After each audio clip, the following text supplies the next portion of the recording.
출애굽기 20장부터 오늘 23장까지 이걸 우리가 신앙적 용어로 하면 언약, 하나님과 시내산에서 인간과 관계를 튼 겁니다. 아브라함 이후에 두 번째인데 하나님이 직접 법을 제정해 주신 건 첫 번째입니다. 이걸 우리는 율법이라고 합니다. 모든 새로운 사회의 토대가 되는 겁니다. 그러니까 기독교의 헌법과 같은 거죠. 10계명부터 출애굽기 23장, 오늘 읽은 10절 더 뒤로 가면 19절까지 총 세어보니까 111절인데 그중에 101번째 법입니다. 그러니까 그 안에 속해 있는 법이기 때문에 상당히 중요합니다. 우리가 아는 것처럼 10계명은 하나님 사랑은 1계명부터 4계명, 그리고 5계명부터 10계명까지 이웃사랑이죠. 이웃을 내 몸처럼 사랑하라. 그 정신이 담겨 있습니다. 이웃을 내 몸처럼 사랑하라에서 더 한 발 더 나가서 이웃은 내 옆에 사는 사람입니다. 아는 사람이죠. 나그네를 압제하지 말라. 나그네를 도와라. 나그네를 사랑해라. 이 말씀을 우리가 함께 읽었습니다. 너는 이방 나그네를 압제하지 말라. 너희가 애굽 땅에서 나그네 되었은즉 나그네의 사정을 아느니라. 오늘 이 한 절을 세 부분으로 나누어서 그 세 부분을 따라서 오늘 설교를 선포하려고 합니다. 여러분들은 공감을 받는 게 좋습니까? 공감을 해주는 게 좋습니까? 대부분은 우리 차주문 성도님 같지 않고 공감 받는 걸 좋아할 겁니다. 왜 나는 공감 안 해주나? 왜 나를 헤아려 주지 못하나? 그것 때문에 답답하고 속상해합니다. 왜 내 사정을 모르지? 그것 때문에 삶의 불행과 행복이 갈라지는 경우가 부지기수입니다. 오늘 이 말씀 앞에서 저는 매우 진지하게 생각해 봤습니다. 나는 목사인데 나는 정말 나그네의 사정을 잘 알아줄까? 물론 여러분들이 보시다시피 그런 삶을 특별한 목회를 또 하고 있지만 진지하게 그 질문 앞에서 자신이 없었습니다. 과연 우리는 나그네의 사정을 공감해주고 있습니까? 헤아려주고 있습니까? 잘 되고 있습니까? 먼저 첫 번째 먼저는 공감을 모두 받고 있는 사람입니다.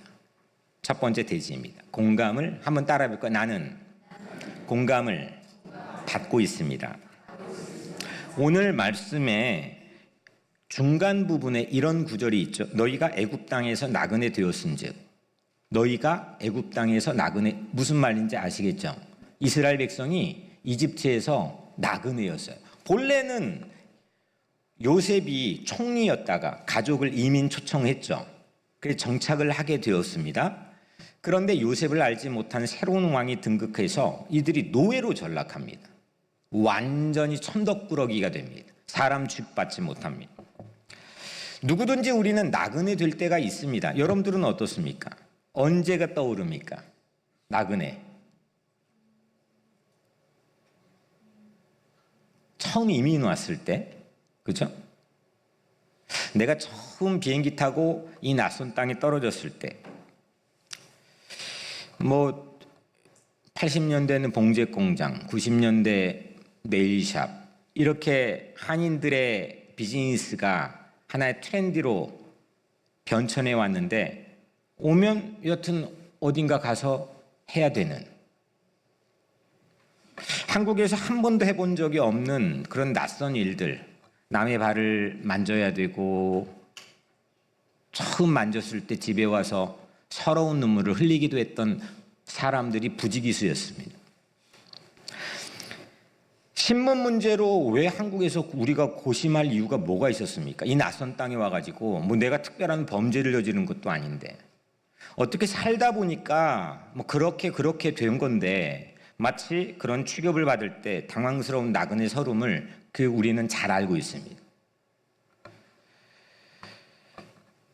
여러분의 그런 상황에, 그때 그런 상황에 그렇게 내가 나그네였을 때 서러움을 헤아려 준 사람이 있었습니까?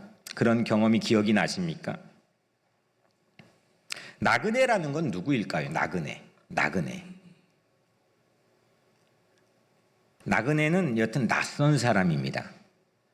이웃하고는 다릅니다. 이웃은 거의 트고 지내는 사람입니다. 통성명을 했습니다.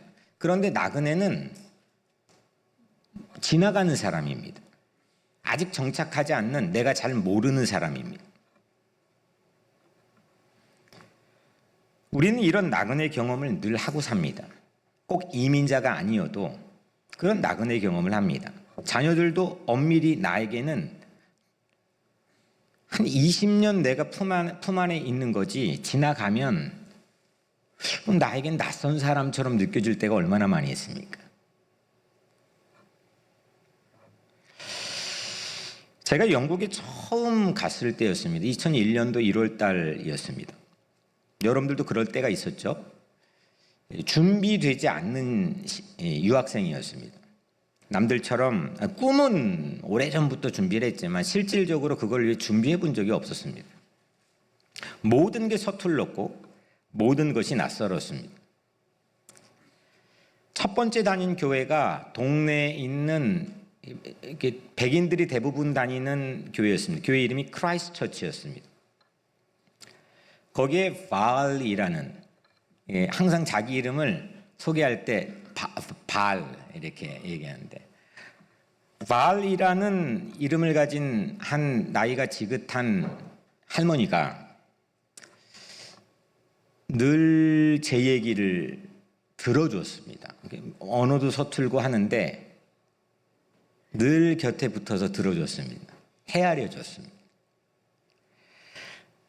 데릭이라고 하는 남편과 팜이라는 아내, 이 부부는 심지어 저희를 자기가 모처럼 가는 여행, 프랑스로 운전해서 가는데, 우리 어진이가 2살 때였는데 저희를 모든 비용을 다 부담하면서 데려다 줬습니다. 그때 제가 처음 여행이었습니다. 황홀했고 지금도 그 생각을 하면 행복합니다. 또 한 분은 목사님 부부인데 옥스퍼드 대학에서 학장으로 은퇴한 마이클 목사님, 그리고 페니 사모님입니다. 매주 목요일 저녁 저를 집으로 초대해 줬습니다. 매주. 그리고 제가 박사과정을 어플라이 하는데 직접 옥스퍼드 대학까지 본인이 운전해서 데려다 줬고 도와줬습니다. 그 덕분에 저는 입학 허가를 받기도 했습니다. 얼마 전 안식년에 릴리라고 하는 재단의 도움을 받아서 처음 한 제 일정, 첫날의 첫 번째 일정이 그분들을 24년 만에 찾아가는 거였습니다. 영국을 방문했습니다. 자녀들과 그분들을 다 찾아다니면서 큰 절을 올렸습니다. 이마를 땅에 대고 감동이 되었습니다. 그동안 몇 번 편지를 제가 보냈기 때문에 물론 기억은 하고 계셨지만 이젠 다 나이가 들어서 마이클 목사님은 일어나지 못했습니다. 거구 같은 몸이었고 옥스퍼드 대학을 호령했던 학장이었습니다. 24년 전에 저는 그분들과 전혀 다른 낯선 나그네였습니다. 아무런 관련이 없고 저를 아무런 관심을 둘 이유가 없는 낯선 사람이었습니다. 그런데 그분들은 예수를 그분도 믿고 나도 믿는다는 그 하나의 이유 때문에 제게 무한한 환대를 창의적으로 베풀어 줬습니다. 그런 환대와 공감이 저를 다시금 용기를 줬고 일으켜 세워줬고 24년이 지나도 잊을 수가 없어서 찾아갔습니다. 이 과정에서 제가 한 가지 알게 된 것은, 물론 지식적으로는 알았지만 체험적으로 아주 뼈저리게 알게 되는 건, 내가 공감을 받았다는 기억을 더듬어 찾아가는 것만으로 제가 행복해졌습니다. 회복이 되었습니다. 놀라운 일이었습니다. 그리고 그분들도 감동했을까요? 안 했을까요? 그분들도 감동의 눈물을 흘렸습니다. 누구도 자신들을 찾아오지 않는데 자기가 은퇴한 교회도 또 자기의 주변도 찾아오지 않는데 24년 전 고작 1년이 좀 안 되게 베풀어줬던 친절을 기억해서 동양인이 대서양을 건너서 찾아와 자녀들과 큰절을 해준 것에 그분들은 감동했습니다. 공감이라고 하는 건, 공감이라는 건 공감을 받은 저도 공감을 해줬던 분들도 행복하게 해줬습니다. 삶을 변화시켜줬습니다. 우리에게 필요한 것은 어떤 정책이나 특별한 게 아닙니다. 열린 마음입니다. 삶을 행복하게 하는 건 그 열린 마음의 만남입니다. 이 은총에 닿을 수 있다면, 내가 닿을 수 있다면 우린 변화될 수 있습니다. 놀라운 은총입니다. Amazing grace. 우리 모두는 누군가의 공감 덕분에 오늘 여기 이 자리에 있지 않을까요? 내가 받은 공감을 기억하는 것, 그 공감을 감사해 하는 것, 그것이 삶을 변화시키는 아이디어입니다. 이건 내가 알고 들어서 이해되는 것은 나의 알미, 나의 지식이 아닙니다. 그건 이해가 되는 겁니다. 듣지 않아도 튀쳐나오는 게 나의 지식입니다. 아이디어라는 것, 아이디어가 현장에 팔로업 되게 하는 건 그건 또 다른 문제입니다. 이 아이디어가 오늘 여러분들 각자의 삶에서 팔로업이 되고 열매를 맺게 되기를 주의 이름으로 축복합니다. 받은 공감, 내가 받은 공감, 받았던 공감을 당연하게 생각하지 마십시오. 기억하십시오. 더듬어 보십시오. 찾아보십시오. 때론 기회가 되면 표현도 해보십시오. 여러분들을 바꾸어 주실 거고 여러분들로 인해서 그 누군가가 행복해질 겁니다. 두 번째로 우리는 공감해 줘야 합니다. 첫 번째는 내가 공감을 받은 사람이라는 거고 두 번째는 공감을 해줘야 됩니다. 우리는 누군가에겐 낯선 사람이 되기도 하지만 때론 우리는 낯선 사람을 만나기도 합니다. 이건 피할 수가 없습니다. 누구나가 낯선 사람을 만납니다. 오늘 말씀의 맨 첫 서두에 이렇게 나옵니다. 너는 이방 나그네를 압제하지 말라. 나그네인데 어떤 나그네요? 이방 나그네, 이방, 포리너입니다. 외국 나그네입니다. 이건 이방이라는 건 나와 다르다는 겁니다. 나그네는 낯선 사람이, 모르는 사람입니다. 아는데도 다를 수가 있습니다. 이방과 나그네란 이 두 가지 배리어를 같이 가지고 있는 대상을 우리는 만남에 삽니다.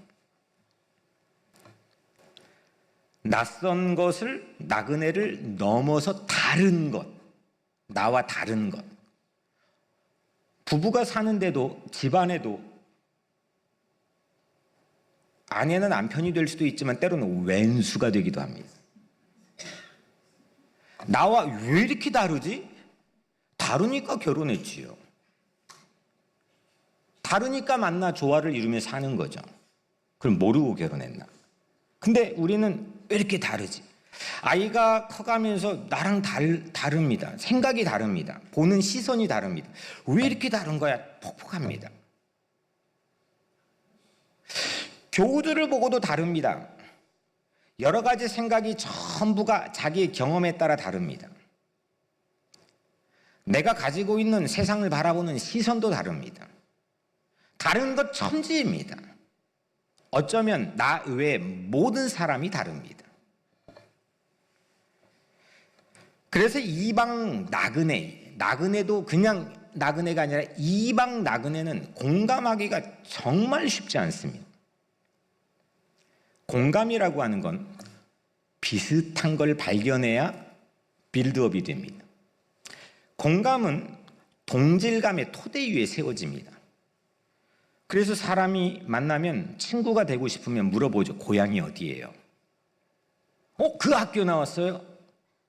야, 거기에 있었단 말이에요?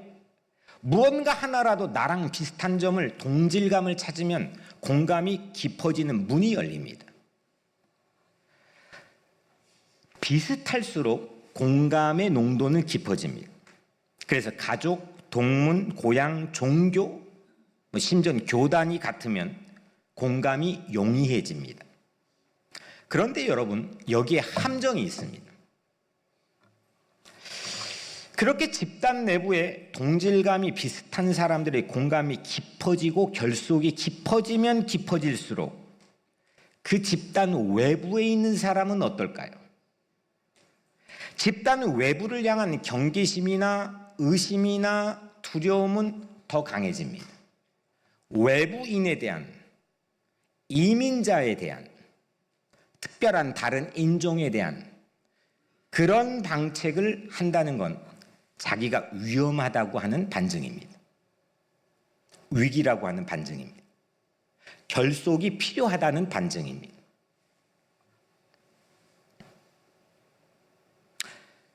그래서 공감이 잘 될수록 배제도 발생합니다. 우리 교회 이름은 뭐죠? 우리죠. 우리 이름 좋아요, 안 좋아요? 다 좋아해요. us, our, 우리라는 의미죠. 따뜻하죠. 우리라고 하는 건 아주 좋은 공감의 표현입니다. 그런데 동시에 우리끼리가 될 수도 있습니다. 그런 사례들은 아주 농후하게 비일비재하게 우리는 우리 주변에서 우리 세상 속에서 발견할 수가 있습니다. 이 두 가지를 같이 밸런스를 맞춘다는 건 결코 쉽지는 않습니다. 성숙한 크리스찬들은 이걸 늘 염두에 둬야 됩니다. 나는 그 집사랑 아주 친해. 그냥 집안으로 왔다 갔다 할 정도야. 그러면 누군가는 거기를 쉽게 접근을 못합니다.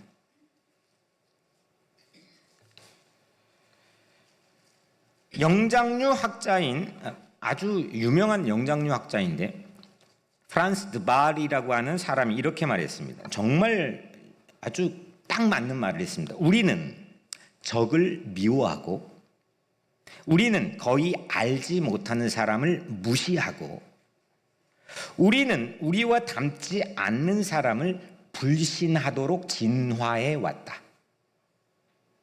그렇게 발전해 왔다. 그런 모습으로 변형해 왔다는 거죠. 생존하기 위해서. 적은 미워하고 알지 못하는 사람은 무시하고 나와 다른 닮지 않는 사람은 불신하는 거예요. 이건 누구도 예외가 아닙니다. 저라고 예외가 아닙니다. 알지 못하고 닮지 않는 이방 나그네를 무시하거나 우리는 불신할 수가 있습니다. 나와 다르고 낯선 사람에 대한 경계, 그 경계는 공감의 능력을 현격하게 떨어뜨립니다. 그러면 나도 불행, 너도 불행, 우리도 불행해집니다. 나와 다르고 낯선 사람은 먼데 있지만은 않습니다. 아까 말씀드린 것처럼 우리 집안에도 분명히 익숙했는데 갑자기 어느 순간 크더니 낯선 사람이 될 수 있습니다. 분명히 나랑 비슷하다 했는데 어느 순간은 왜 이렇게 생각이 다르지 하고 될 수가 있습니다. 우리 주변에 이런 이방 나그네는 가까이 멀리 지천에 널려 있습니다. 하버드 협상 프로그램의 아주 유명한 니고시에이션 프로그램인데 하버드 협상 프로그램의 창시자인 윌리엄 유리라고 하는 사람이 있는데 그 사람이 아주 유명한 책입니다. 그 사람의 책 안에 있는 이야기를 잠깐 들려드리겠습니다. 합기도 아세요? 합기도? 네. 합기도를 배우려고 미국에서 일본에 가서 잠깐 정착한 한 젊은 미국인 청년이 있었습니다. 도쿄에 살았습니다. 어느 날 오후였습니다. 기차를 탔습니다. 자기가 탄 객차는 반쯤 비어 있었습니다. 그런데 갑자기 술에 취한 남성이 비틀거리면서 괴성을 지르며 뛰어들어오기 시작했습니다. 그리고 사람들을 지목하면서 저주하기 시작했습니다. 급기야는 아이를 안고 있는 아기 엄마를 가격했습니다. 죽기에. 그 아이 엄마는 옆에 있는 노 부부의 무릎에 쓰러졌습니다. 당황스러운 아이 엄마는 벌떡 일어나 객차의 끝으로 도망했습니다. 더 화가 난 취객은 그녀를 따라갔고 거기에 있는 금속 기둥을 뽑으려고 했습니다. 위험한 상황이었습니다. 이때 합기도를 배웠던 젊은 미국 청년이 취객과 싸울 준비를 했습니다. 그런데 그때 그 합기도를 배웠던 청년이 움직이기 전에 기모노를 입은 70대 아주 키가 작은 한 노인이 취객을 향해서 다정한 투로 이봐요 불렀습니다. 이리 와 앉아서 나랑 얘기 좀 해요. 취객이 더 화가 나서 말합니다. 왜 내가 당신과 얘기해야 됩니까? 노인이 물었습니다. 뭐 마셨어요? 술이요. 이게 당신과 무슨 상관이에요? 노인이 말을 이었습니다. 오, 그랬군요. 좋아요. 나도 사케를 좋아해요. 사케가 뭔지 알아요? 예, 모르는 척 하시는데. 난 매일 밤 아내와 작은 사케를 데워서 한 병을 뜨겁게 데워서 정원으로 나가서 오래된 정원의 나무 벤치에 앉지요. 그리고 해가 지는 것을 둘이 바라보죠. 그리고 감나무가 잘 자라고 있는지 살펴본답니다. 취객이 갑자기 얼굴이 점차 부드러워졌어요. 그리고 주먹도 풀리는 거예요. 그리고 한 말이 네, 저도 감 좋아해요. 노인이 미소를 지으면서 말했습니다. 나는 당신에게도 훌륭한 아내가 있다고 확신합니다. 근데 앞불상 할아버지의 예측은 빗나갔습니다. 그는 이렇게 답합니다. 아니요, 아내는 죽었어요. 얼마 전에. 취객은 그 말을 하며 흐느끼기 시작합니다. 나는 아내도 없고 집도 없고 직업도 없고 나 자신이 너무 부끄러워요. 눈물이 그 취객의 뺨을 타고 흘렀습니다. 이런 딱한 처지에 놓였군요. 참으로 공경한 처지에 놓였군요. 여기 이리 와, 내 옆에 앉아봐요. 그 합기도를 배웠던 젊은 미국 청년이 기차에서 내릴 때 마지막으로 봤던 그 두 사람의 모습은 이랬답니다.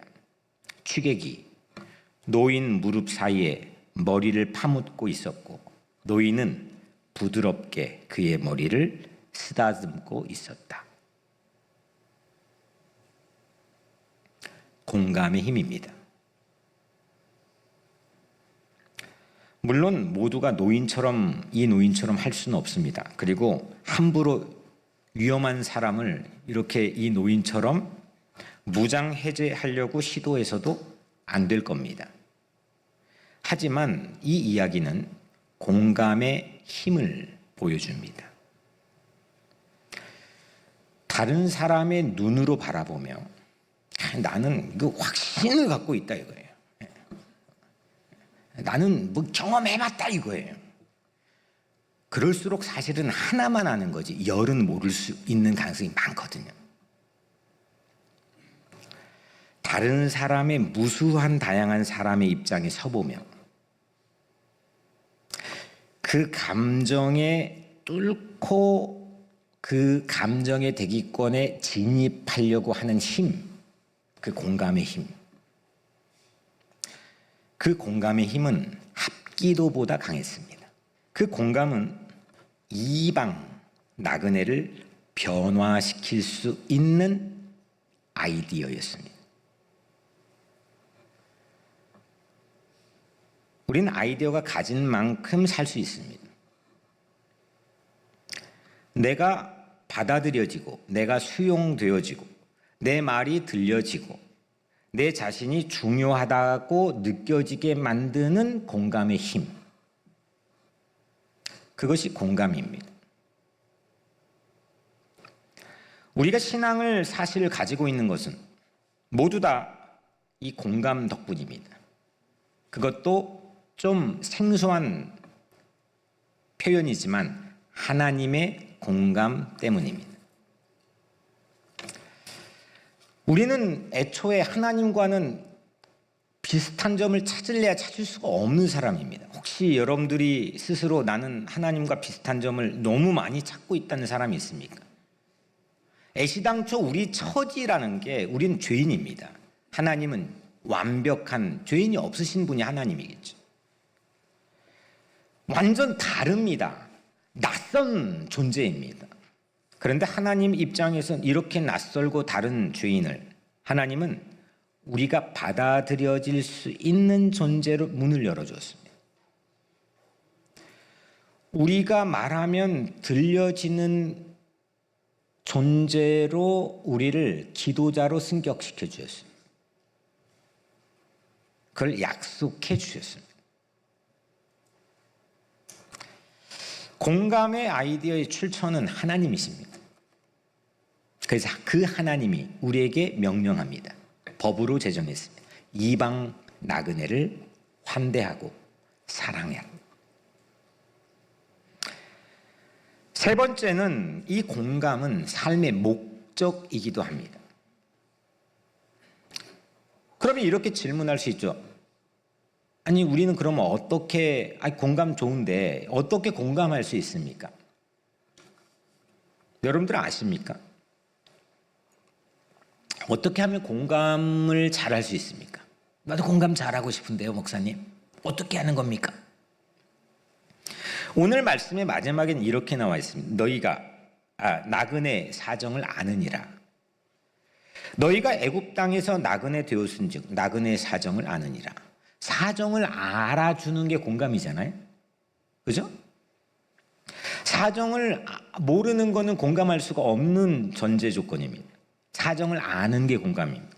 그런데 사정을 알게 된 연유는 너희가 먼저 나그네가 되어 봤지 않느냐 이겁니다. 오랫동안 이집트에서 나그네 신세를 서러움을 다 경험해 봤는데 그 사정을 알지 않느냐. 이방 나그네에게 함부로 하지 마 이겁니다. 개구리의 올챙이적 시절을 왜 까먹어? 너 알지 않아?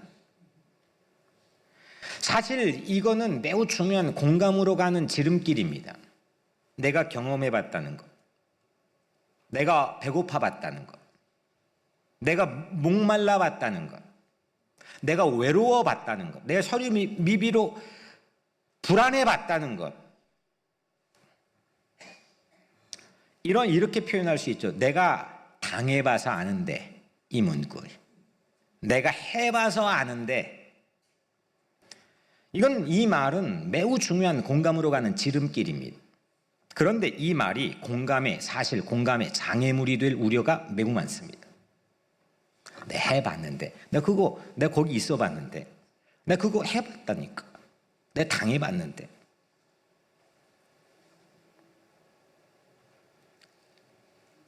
사정을 아는데 그 사정을 알았다고 그 사정을 도와줍니까 다? 안다고 다 도와주나요? 아는 것으로 그칠 때가 부직이 있죠. 이 정도가 아니라 도리어 나 그거 알아 라고 하는 말 자체가 상대의 마음을 닫게 할 우려가 실제 심리적 기저에는 매우 많습니다. 나그네였는데 그 경험 덕분에 나그네 신세를 아는 것 정도가 아니라 나그네였다는 이유가 나그네 서름을 헤아리고 그 나그네들을 돕기 위해서라고 하는 것, 이게 삶의 목적을 새롭게 바꾸는 성서의 일관된 메시지입니다. 현재 고난당한 이유가, 내가 지금 질병 때문에 너무 아파요, 고난당해요, 그 이유가 이후에 회복이 되어서 고난당하는 자가 누구이든지 흑인이든지 백인이든지 누구이든지 달려가서 돕기 위해서라고 하는 자세는 이건 완전히 다른 차원입니다. 고난을 당해봐서 고난당한 자를 돕는다는 것, 내가 그거 해봐서 어린 시절에 내가 어려워서 내가 나중에 커서 어려운 사람을 도울 수 있다는 것, 이거는 꼭 우리 교회 아니어도 다 해요. 그리고 그게 이루어질지 안 이루어질지 몰라요. 제 주변에도 얼마든지 그 정반대의 경우도 허다합니다. 저랑 같이 고아원에 살았지만 전혀 정반대의 모습을 가진 케이스들도 허다합니다. 고난당한 사람이 종종 다른 사람에게 더 고통을 주기도 합니다. 나 어릴 때 아빠한테 막 두드러 맞으면 다 잘하는데 커서는 그러면 난 안 해야지 하는데 똑같이 내 자식을 또 두드러 패는 경우들도 허다합니다.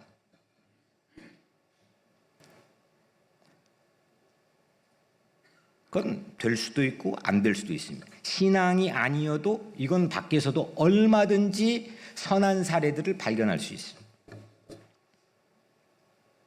그런데 고난당하고 있는 이유가, 고난당하고 있는 목적이, 고난당하고 있는 의미가 아예 고난당하는 또 다른 이들을 돕는 거라는 건 우리 세계 안에 있는 겁니다.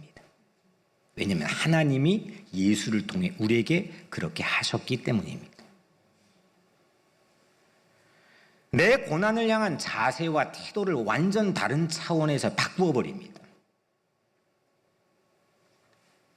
우리가 고난을 당하든 아니면 형통, 만사 형통이든 아니면 내가 여전히 나그네든 아니면 내가 정착민이든 하나님이 우리에게 주신 미션은 누군가의 고통 속으로 들어가는 겁니다. 이게 하나님을 믿는 사람 모두에게 주신 미션입니다. 예수님 마지막 지상 명령을 주셨죠. 예루살렘과 온 유대와 사마리아와 땅 끝까지 이르러 내 증인이 되리라.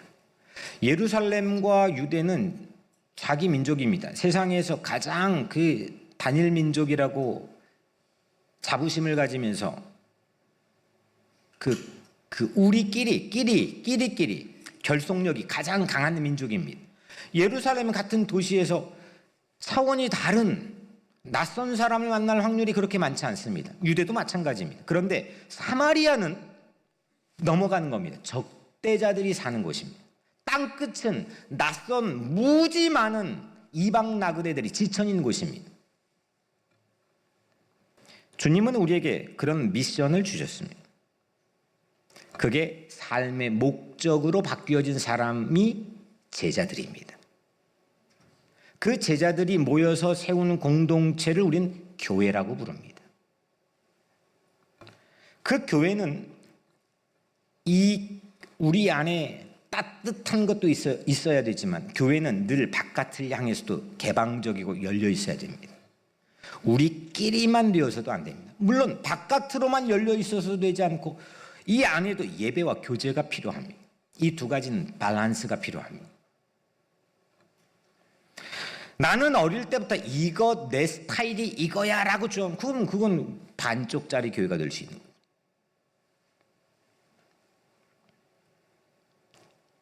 우리 청년들이 좀 전에 단기 선교 보고를 여러분들 앞에 했지만 인도네시아에 다녀왔습니다. 인도네시아는 인도, 중국, 미국 다음으로 세계 4번째 인구 대국입니다. 우리가 생각하는 것처럼 자카르타는 아주 현대화된 발전된 도시입니다. 그런데 들리지 않았던 소식 갑자기 정치적으로 모두가 뉴스를 전 세계적으로 봐서 알지만 혼란해졌습니다. 저도 마음이 표현은 못했지만 고심이 많았습니다. 착잡했습니다. 아마 본인들도 그랬습니다. 이 교회에서 밤에 모여서 공항 JFK 공항으로 떠나는데 근데 개인적으로 다 물어봤는데 불안하답니다. 그런데도 불구하고 그런데 그들은 아니 집에서 부모가 시켜도 잘 안 하는 애들인데 그 고통 속으로 들어갔습니다. 타자의 고통 속으로 들어갔습니다. 한 번도 가보지 않는 것입니다. 그들이 거기에 사정을 알아서 간 게 아닙니다. 그들이 거기에 대한 발군의 경험을 가지고 있어서 간 게 아닙니다. 그들 삶에 깃든 하나님의 이끄심, 성령 하나님의 이끄심이 그곳에 있다고 확신했기 때문에 그들은 간 겁니다.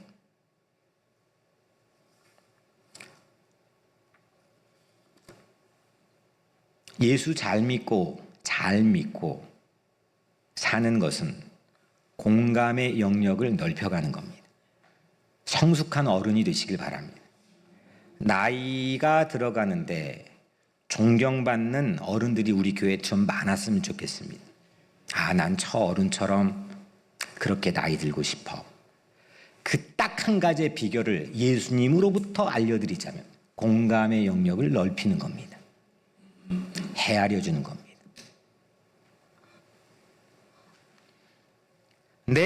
우리만의 이집트가 있죠. 우리도 나그네 된 우리만의 이집트가 있죠.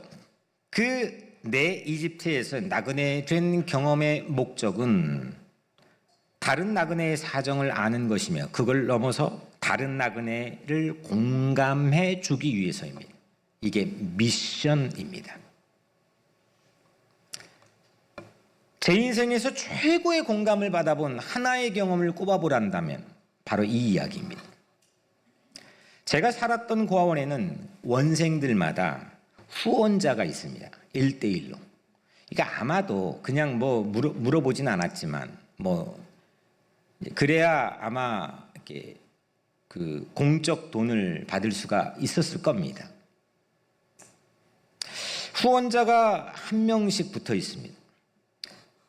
근데 우리끼리 공공연한 비밀인데 우리끼리 이제 원생들끼리 하는 얘기들이 다들 이런 마음속의 이야기를 합니다. 언젠간 좋은 차 타는 부자가 와서 나를 픽해가지고 입양해 가는 것, 그게 로망입니다. 어느 날 처음으로 저에게도 후원자가 찾아왔습니다. 그런데 낡은 허름한 옷차림의 아저씨였습니다. 저는 실망했습니다. 저는 그렇다고 저는 이제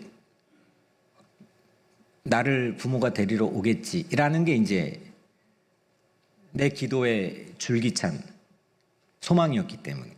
그래서 저의 18번은 어서 돌아오였습니다. 그걸 아마 수백 번, 수천 번 불렀을 겁니다.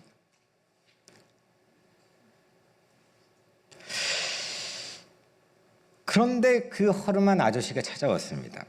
잠옷 마음속으로 실망이 되었습니다. 그는 재래시장의 국밥집으로 저를 데려갔습니다. 고아원이 바로 걸어가면 모퉁이에 국밥집, 재래시장에 국밥집이 있었습니다. 그런데 그 국밥집 이렇게 드르륵 옛날 문이 있잖아요. 열고 들어갔는데 아저씨가 앉자마자 국밥을 한 그릇만 시켰습니다. 저는 너무 배고팠던 시절이기 때문에 허겁지겁 먹었습니다. 배가 부르니까 궁금해졌습니다. 왜 한 그릇만 시켰지? 그 순간 후원자 아저씨는 주인에게 돈을 주는데 지금 생각해도 제게는 충격이었습니다. 후원자랍시고 제게 찾아왔는데 아저씨는 주머니를 이리저리 뒤졌습니다. 그리고 한 손바닥에 모든 주머니에 꺼낸 동전들을 하나하나 세었습니다. 그리고 주인에게 국밥 한 그릇 값을 지불했습니다. 속으로 알았습니다. 후원자 아저씨가 가진 전부가 한 그릇 값이었구나. 전부를 덜어서 제게 그날 그 후원자 아저씨는 국밥 한 그릇 사준 겁니다. 저는 그날 그 아저씨의 전부를 먹은 겁니다. 그 이후 저는 그 후원자 아저씨를 기다렸습니다. 그런데 다시 볼 수 없었습니다. 딱 한 번뿐이었습니다. 그런데 지금 생각해도 꼭 제게 예수님이 왔다 가신 것 같았습니다. 그래서 기다릴 힘이 생겼습니다. 고아원에 살고 있는 낯선 전혀 다른 환경에 처한 제 사정을 헤아려 준 그 국밥 아저씨는 제게는 작은 예수였습니다. 우리는 임마누엘이라는 말을 압니다. 임마누엘은 하나님이 우리와 함께 계신다는 뜻입니다. 그리고 예수님이 태어나실 때 붙여진 애칭이기도 합니다. 내 처지가 어떻든, 내가 살아왔던 삶이 어떠했든 내 곁에 딱정벌레처럼 붙어 계시겠다는 분명한 목적을 가지고 우리에게 오셨던 임마누엘 예수. 그 임마누엘 예수는 제게 국밥 후원자 아저씨를 통해 시각적으로 만나게 되었고, 그 임마누엘 예수는 공감의 표상입니다. 우리의 고통 속으로, 여러분들의 고통 속으로 누구도 뚫고 들어가지 못하는 그 고통의 대기권 뚫고 들어가는 그 속으로 파고 들어와서, 뚫고 들어와서 가장 깊이까지 공감해버리는 그분은 오직 예수입니다. 우리가 누리는 모든 것은 우리의 사정을 헤아려서 우리를 도우시고 우리를 공급해 주신 하나님의 공감 때문이라고 저는 생각합니다. 참 좋으신 하나님. 예수님은 우리의 삶의 한복판에 우리 곁에, 우리 안에 우리랑 늘 함께 해주시면서 심지어 내 허물까지 대신 다 짊어지시고 담당하신 우리를 공감해 주신 분이십니다. 사랑하는 여러분, 공감을 받는 사람도 공감하는 사람도 변화시킵니다. 사정을 아는 힘, 그 공감은 우리를 변화시키는 아이디어입니다. 누구를 변화시키고 싶으시다면 그들의 생각 속에 들어가 그들의 입장에 서보고 느껴보십시오. 정책으로 되는 게 아닙니다. 세상의 역사는 그렇게 변화되었습니다. 물론 여러분들의 스스로의 마음속에 일어나는 반문처럼 쉽지 않은 일입니다. 사실 이렇게 하는 사람은 거의 없습니다. 그러나 실천하는 사람은 세상을 변화시킵니다. 그것이 예수님이 우리에게 보여주셨던 삶이었고, 그것이 예수님이 우리에게 명령하신 미션입니다.